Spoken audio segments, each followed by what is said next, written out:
Plastic in people, bottled water faces new health risks. Plastic pollution has shifted from being an environmental concern to being a public health concern as well.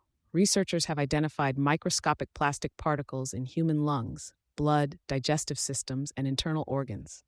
These findings suggest that microplastic exposure is widespread and not limited to external environments like oceans or landfills.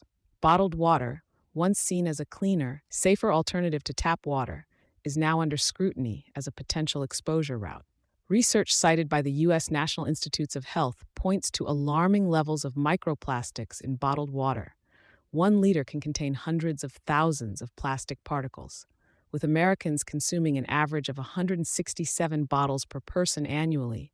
The question becomes, what are the long-term health implications of this consistent, low-level plastic intake?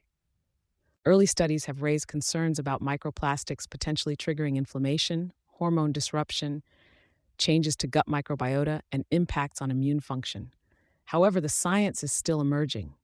That uncertainty, according to Swedish-founded water tech company Blue Water, is a problem in itself.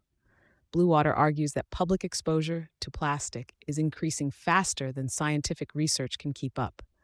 Without clearer data, consumers, businesses, and regulators are being asked to make decisions without a full understanding of the risks.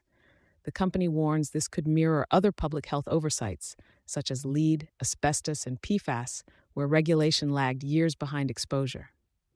Rethinking bottled water, market risk and responsibility. The assumption that bottled water is inherently safer than tap water has long shaped consumer behavior, especially in areas with aging infrastructure or contamination concerns.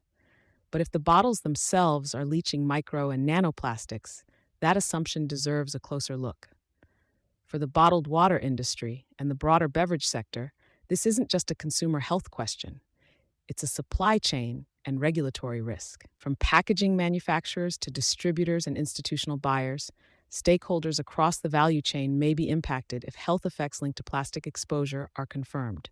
Blue Water is calling for a coordinated response from U.S. research and regulatory bodies, including the CDC, EPA, and NIH. Specifically, they're advocating for long-term population health studies on plastic exposure, standardized testing methods to detect and quantify microplastics, focused research on vulnerable and high-exposure groups, such as children. At the same time, the company argues the market is already shifting.